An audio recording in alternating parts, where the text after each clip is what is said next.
Olá, galera. Eu sou o professor Duarte Vieira e na aula de hoje nós vamos falar sobre a África e o modelo neocolonial europeu que se implantou em cima desse continente tão maravilhoso que é o continente africano. Bom, para começar, a gente tem que analisar alguns aspectos que trazem a África para o nosso cotidiano. A África, ela é um mundo de misturas de clima, misturas de vegetação, misturas de pessoas, enfim. A África por si só já é um grande mundo, o mundo africano. Esse mundo que nos interessa tanto, mas que sempre foi explorado, sempre foi humilhado e que nos dias de hoje apresenta-se tão distante dessa realidade globalizada. Bom, para começar falando de África, a gente não pode deixar de falar para você alguns aspectos que sejam importantes no cenário natural. Vamos começar falando, por exemplo, de relevo. Bom, para falar disso a gente precisa mostrar o mapa, né? Dá uma olhadinha, preste atenção no mapa que você vai entender do que eu estou falando. A África, ela tem como relevo predominante os planaltos. Bom, o centro africano, ele é composto basicamente por planaltos, que chegam a ter até 1000 metros de altura. Esses planaltos que compõem o grosso, né, do centro do continente africano, eles dificultaram, inclusive, a ocupação europeia inicial no continente africano, né? Já que formavam verdadeiros paredões que impediam, naquelas épocas coloniais, a penetração do europeu, né? Bom, além desses planaltos, na África você observa a presença de planícies em 2 lugares. O primeiro é próximo aos rios, né? Na margem dos rios são as planícies aluvionais, ou seja, aquelas, né, e que você encontra na margem dos rios. A outra grande área de encontro de planícies na África é junto ao litoral, mas são planícies estreitas, tá? Formadas basicamente, tá, por sedimentos oriundos aí de eras mais antigas, tá? Bem junto ao litoral. Então, junto aos rios ou litorais, planícies estreitas e o grande, né, território africano composto basicamente por planaltos. Só para completar, você na parte oriental, dá uma olhadinha aí no mapa físico, você na parte oriental você encontra, na região conhecida como Chifre da África, uma coisa chamada de Rift Valley, né? Seria uma linha de fratura, ou seja, o continente africano ele está se fragmentando, tá? Ele, daqui a alguns milhões de anos, segundo os geólogos, a parte do Chifre da África se desprenderia do restante do continente africano, né? Justamente nessa linha de fratura que você percebe olhando o mapa, é a sequência de lagos, né? O Lago Vitória, o Lago Nyassa, na parte oriental do continente, ok? Para finalizar essa história de relevo, você encontra uma grande cadeia de dobramento moderno, que é a cadeia do Atlas. Ela fica bem ao norte do Saara, junto ao Mediterrâneo, né? Essa cadeia, ela pode chegar até 4.500 metros de altura, né? São montanhas bastante altas e é outro espaço de dobramento moderno, né? Montanhas bem altas, que a gente não pode deixar de falar quando se fala de relevo na África. Bom, só que aspectos naturais não se resumem só a relevo, né? Acompanha comigo, vem nessa viagem que a África é um mundo, né, maravilhoso. A gente vai falar agora de clima. Não tem como falar de clima na África, gente, sem falar de simetria, né? O clima da África é simétrico. Dá uma olhadinha, repara no mapa. Olha como a África ela é cortada pelas 3 linhas centrais do planeta. A linha do Equador, ela corta o centro da África. Ao norte da África, você tem a linha do Trópico de Câncer.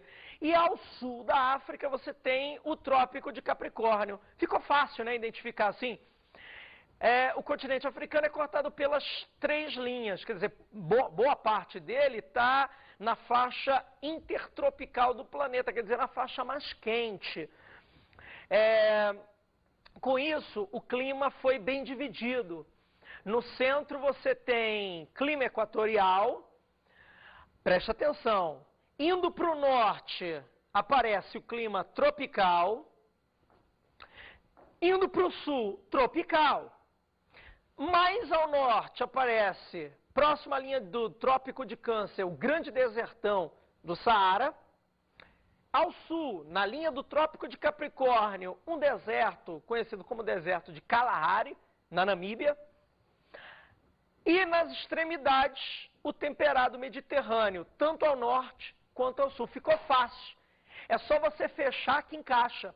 É um clima simétrico. No meio, centro da África, clima equatorial, depois tropical, tropical, depois desértico, desértico, depois temperado Mediterrâneo nas 2 extremidades, tanto na África do Sul quanto junto ao mar Mediterrâneo. Que legal, né? E a vegetação, é claro, que acompanha. O que você pensa em África quando você pensa em vegetação, hein? O que você pensa em África quando você pensa em vegetação? Né? Você lembra de quê? Daquelas savanas, zebras, né? Elefantes, girafas. Isso você vai encontrar na faixa tropical, né? As famosas savanas africanas, com sua imensa biodiversidade, que é tema aí, né, de várias teses de mestrado, documentários, enfim. Isso você encontra naquelas partes conhecidas como savanas na área tropical. Não é bem no centrão, não, né? Centrão é equatorial, é na faixa tropical. É o grande carro-chefe aí, inclusive atraindo turistas e tudo mais para a região. Legal? E para terminar, falamos de relevo, predomínio de planaltos, falamos do clima que é simétrico, tem hidrografia, né? A hidrografia africana ela é composta por 2 grandes rios. Tem uma infinidade de rios, mas, enfim, seria impossível gravar. Mas 2 são de extrema importância. Um é o rio Nilo, né? O rio Nilo, ele nasce no centro da África, né? Na região de clima úmido, quente, e vai em direção ao norte. Dá uma olhadinha no mapa aí, né? Ó, ele vai em direção ao norte, cortando o deserto do Saara. Mas a vantagem do Nilo, ele é um rio perene. Ele é um rio perene, ou seja, ele nunca seca e corta uma região que é de extrema seca, né, que é o deserto do Saara. Então, esse rio é vital para a manutenção das populações na região. Ok? Outro rio importante da África é o rio Congo. Dá uma olhadinha no mapa aí, né? Você vai enxergar. O rio Congo, ele também nasce no centro da África, mas ele se mantém por ali, desaguando no Oceano Atlântico. O rio Congo, ele tem a particularidade de ser o 2º maior invasão de água do planeta, só perdendo para o nosso querido rio Amazonas, tá? Então é um rio com bastante água, por quê? Porque ele está naquela região ali, ó, equatorial, ou seja, uma região onde você tem uma grande carga de chuvas o ano todo. Galera, vamos ver como é que se deu o desenvolvimento africano. Eu já falei para você que a África, ela hoje é um continente excluído, segura a onda, a gente já vai ver, só que como é que se deu esse processo, né? Como é que economicamente, politicamente, o continente africano se desenvolveu? É de extrema importância a chamada Conferência de Berlim. A Conferência de Berlim, em 1885, finalizada, ela vai ser uma reunião em Berlim, capital da Alemanha, com todos os países, ou boa parte dos países europeus, para definir o futuro da África. É o que a gente chama de auge do imperialismo mundial, principalmente o imperialismo europeu. Eles pegam a Ásia e a África, né, mas no caso a gente falando aí da África, e partilham a África como se fosse sua propriedade, né, um quintal da Europa. Olha, você fica com isso, você fica com aquilo. Quer dizer, os países europeus, principalmente França e Inglaterra, que foram os mais beneficiados com essas partilhas da Conferência de Berlim, eles usam a África para conseguir os seus objetivos. E quais são os objetivos da política imperialista? Principalmente obter matéria-prima e conseguir mercado consumidor. Ora, veja só, você tem na África, né, um continente que tinha tudo para ser um continente riquíssimo, independente, mas os europeus fazem da África o seu quintal e através da força bélica, através da força militar, fazem da África, né, um continente explorado principalmente de duas formas. As plantations, né, que servem para principalmente alimentar os europeus, já que são agriculturas voltadas para exportação, e os europeus também exploram matéria-prima, principalmente minerais. Então a África acaba sendo um continente explorado. Essa exploração, como se não bastasse, né, os seus prejuízos econômicos e históricos para os africanos, os europeus, eles utilizam nessa forma de exploração, nesse imperialismo, uma coisa chamada fronteiras artificiais. Mas, Duarte, o que é isso? O que são as fronteiras artificiais? Galera, os europeus não respeitam as divisões étnicas, tribais dentro da África e criam países sem o mínimo de respeito às divisões étnicas e tribais no continente africano. Olha, o que eles criam, na verdade, são países de mentira. São países inventados segundo os seus interesses, os interesses econômicos europeus. E qual é o resultado disso? Eles pegam países e colocam tribos rivais dentro desses países. Ou separam tribos, colocando-as em países diferentes. Quer dizer, facilita governar você dividindo, por exemplo, tribos. Facilita o governo, né? Facilita a dominação. Que coisa feia, né? Os europeus fazem isso.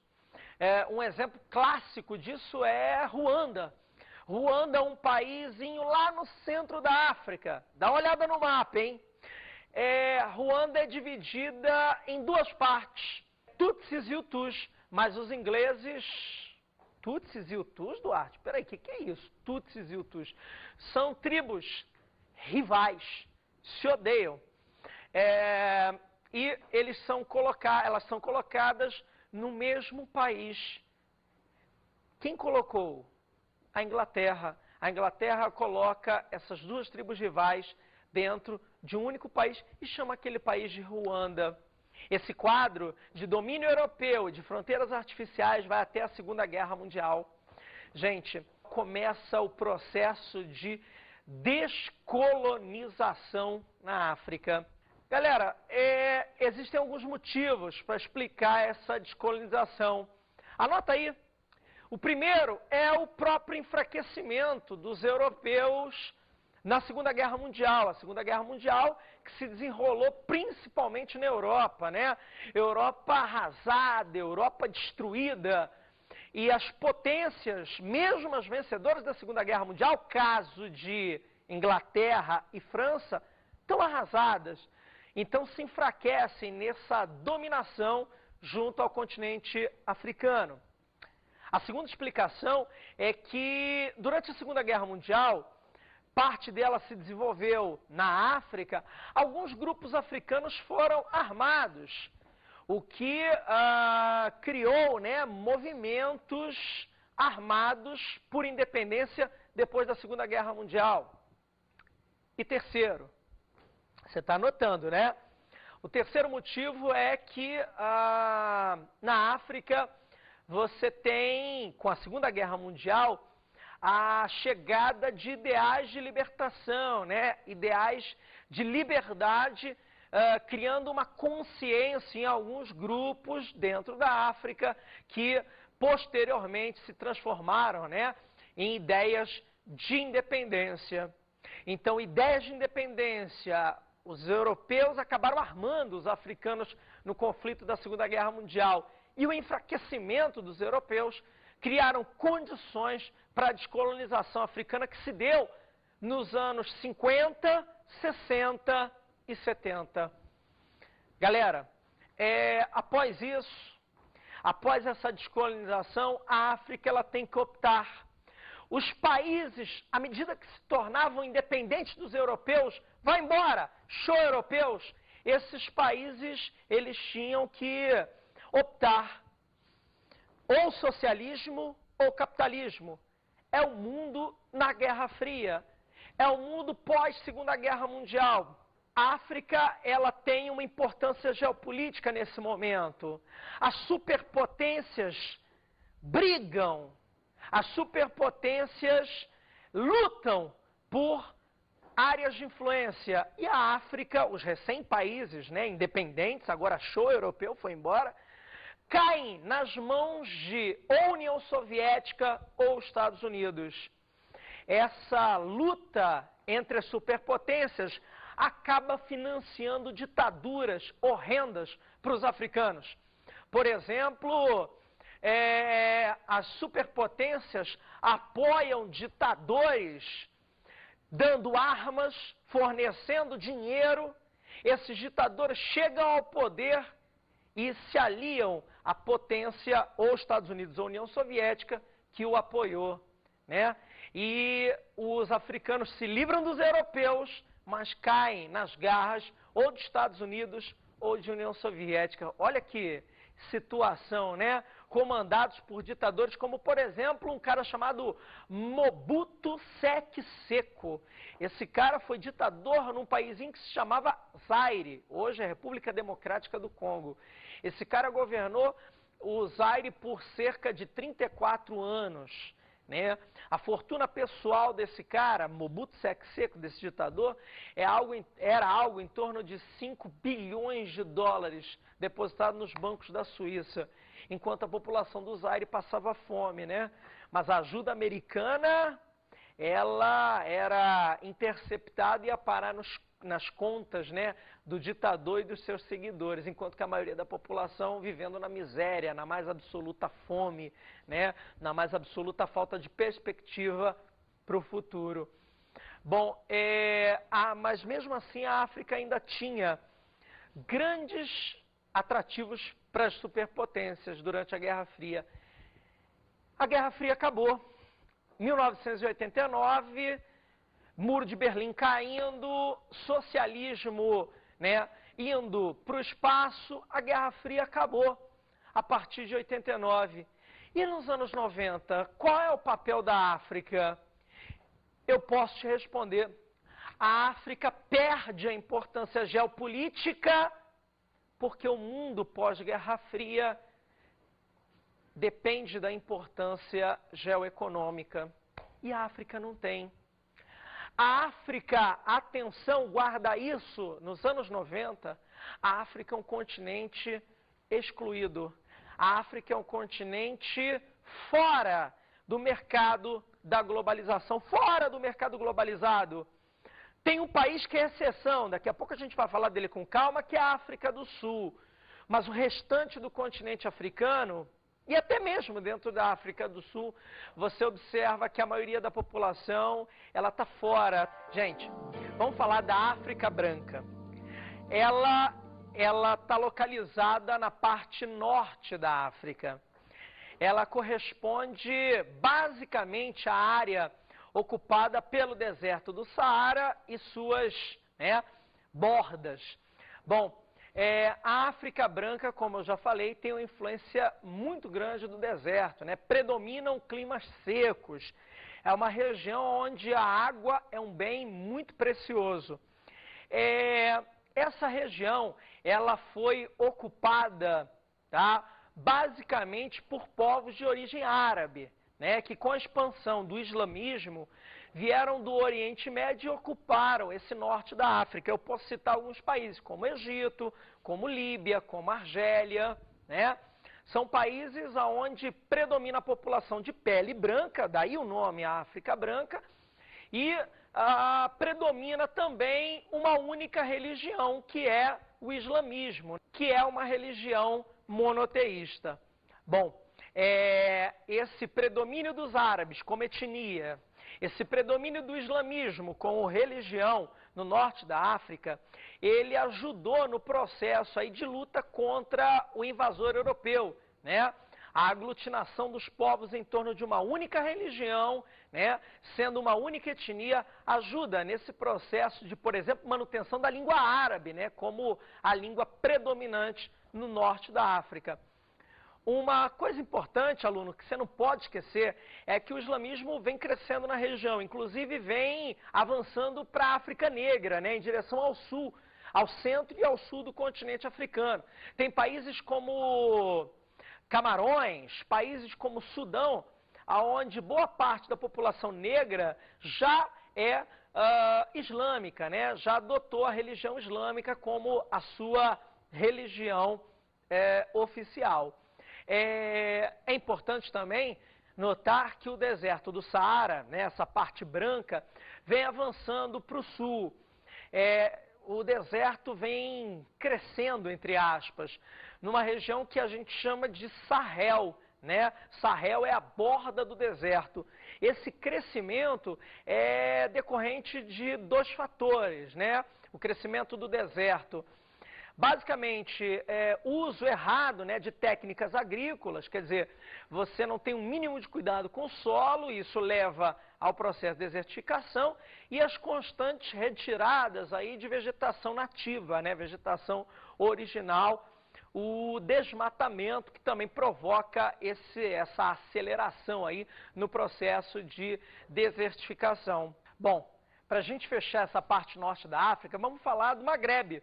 A região do Magrebe é uma região onde você tem uma grande produção, por exemplo, de azeitona, né? Planta típica da região. Além disso, você tem ali uma região onde você tem o Atlas, né? Aquela cadeia do Atlas, aquele aspecto físico, montanhas altas, predomina nessa região do Magrebe, né? A África Negra. A África Negra é localizada na parte centro-sul do continente. A África Negra, ela fica bastante clara, né, bastante importante no cenário mundial quando a gente fala do aspecto socioeconômico, né? Já já a gente vai falar dos problemas que ela tem. Agora vamos a diferenças, por exemplo, em relação à África branca. Começa pela cor de pele, né? A população é basicamente de pele negra. Outra diferença marcante é em relação a climas, né? Com exceção do deserto de Kalahari, toda a África negra tem o predomínio de climas até úmidos, né? Bastante úmidos aí, o que torna a região um grande celeiro, entre aspas, claro, de água, né? Você tem um grande depósito de água na região ali da África Negra, ao contrário da África Branca, né, que sofre bastante o problema da escassez de água. Bom, outra diferença marcante é que na África Negra você tem milhares de etnias, milhares de tribos, quer dizer, há uma grande diversidade étnica e também religiosa presente na África Negra, né? Então você já viu a diferença em relação à África Branca. Bom, infelizmente a gente está falando da região mais pobre do planeta. Ela apresenta os piores indicadores socioeconômicos do planeta. Altíssimas taxas de analfabetismo, de mortalidade infantil, baixa renda per capita, enfim. É o maior bolsão de pobreza e miséria do planeta. Tanto que é chamado de quarto mundo, né? Esses países realmente precisam da ajuda mundial para sobreviver, porque a situação é de frequente calamidade pública, né? As condições de higiene, de saúde são as piores possíveis. Só que nos últimos 10, 15 anos, um problema seríssimo tem afetado a região, que é o grande avanço da AIDS. A AIDS, essa doença que até hoje, né, apareceu aí em meados dos anos 80 e até hoje não se achou nenhum tipo de cura, ela avança impiedosamente sobre a África Negra. Olha, a situação é de tanta preocupação que a África Negra tem 70% dos casos, do total de casos de AIDS do planeta. Ou seja, de cada 10 aidéticos do planeta, 7 estão localizados na África Negra. Esse dado, por si só, já mostra a grande preocupação que as autoridades mundiais, e não só da região, têm que ter com a África Negra, né?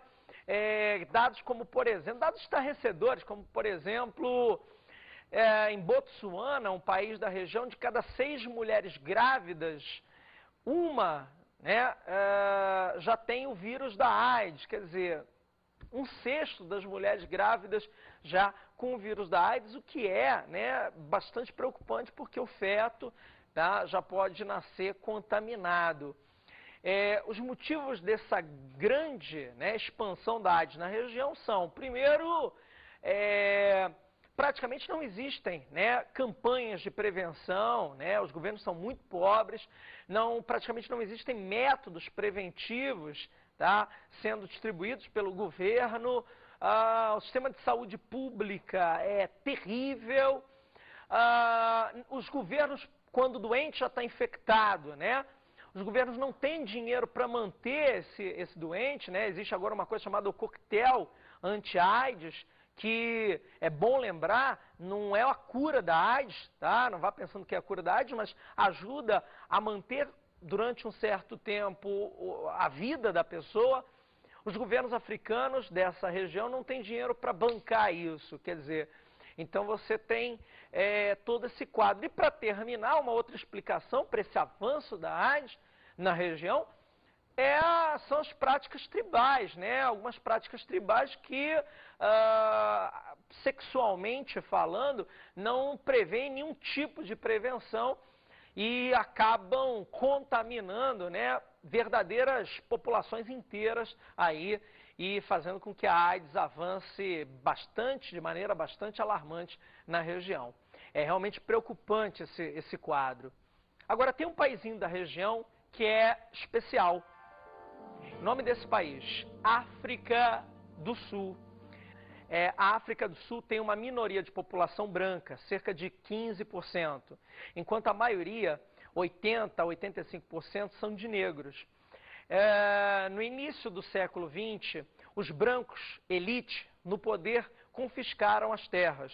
Ou seja, as terras, cerca de 80%, 80%, 85% das terras, nas mãos dos brancos. E os negros não poderiam comprar essas terras. É óbvio que as terras nas mãos dos brancos, da elite branca, eram terras onde você tinha riquezas minerais, onde você tinha os melhores solos para agricultura, enfim.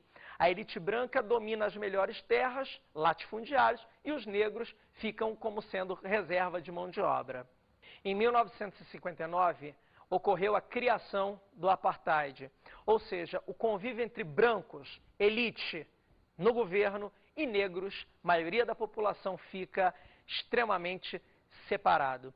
O apartheid foi o regime oficial de segregação racial, ou seja, negros e brancos se separaram em escolas, em lugares públicos, em terras, em bairros, ou seja, os negros ficando com os piores lugares, as piores escolas, e a elite branca, minoria, no poder, no comando econômico, né, criando esse sistema que praticamente o mundo inteiro desaprovou. Esse sistema sofreu duras críticas. Nos anos 70 e nos anos 80, a África do Sul ela foi proibida de uma série de competições, por exemplo, esportivas, como Copa do Mundo, como Olimpíada, porque mantinha esse sistema de segregação racial contra negros. Essas punições foram bastante severas, inclusive com alguns países né, criando limitações de comércio com a África do Sul. A África do Sul começa, nos anos 80, a ficar extremamente pressionada. Em 1989, a libertação de um líder negro, Nelson Mandela. Nelson Mandela, que foi preso em 1962, ele ficou 27 anos na cadeia. Esse líder negro que lutou contra o racismo, que lutou contra o apartheid, ele é solto em 89. Reflexo das mudanças que estavam acontecendo, reflexo de um afrouxamento do apartheid. Esse afrouxamento do apartheid vai se consolidar nos anos 90. Em 1994, o então presidente branco da África do Sul, Frederic de Klerk, convoca eleições multirraciais, as primeiras da África do Sul, aonde negros poderiam votar. Ficou fácil, né? A maioria da população negra votou num candidato símbolo, símbolo da luta contra o apartheid. Quem, gente? Nelson Mandela. Nelson Mandela, em 1994, é eleito o primeiro presidente negro da história da África do Sul. E no seu primeiro dia de mandato, ele acaba oficialmente com o apartheid, a discriminação oficial, né, contra negros na África do Sul. Bom, você viu que o Mandela acabou com o apartheid. Mas e hoje? Vamos dar uma olhadinha? Será que o apartheid acabou de verdade? Você viu aí, né? Opiniões sobre o apartheid. Na verdade, ele ainda continua, não oficialmente, mas os negros ainda ocupam os piores lugares, os negros ainda têm os menores salários dentro da África do Sul. Vamos lutar para que essa realidade na África do Sul e no mundo todo possa mudar e os povos possam ter as mesmas oportunidades. Galera, agora vamos às dicas de estudo.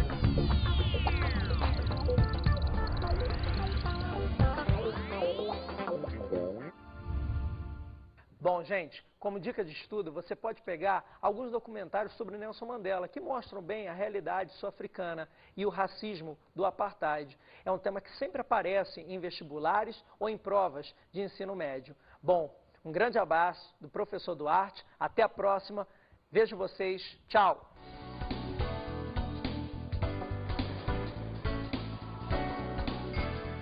Na aula de hoje estudamos a África e a influência do modelo neocolonial europeu. A gente viu os problemas que o modelo neocolonial europeu causaram na África. Problemas como a exploração, problemas como a fome, analfabetismo, enfim, todos os percalços que esse modelo colonial europeu causou ao continente africano. Depois abordamos a África branca. Abordamos também a África branca e seus problemas, principalmente com relação ao deserto do Saara, falta de água e todas as necessidades que aquele povo possui. E também a África negra. E também a África negra, onde predominam climas mais úmidos e a população é de pele negra, com as suas variáveis e sua grande diversidade étnico-tribal.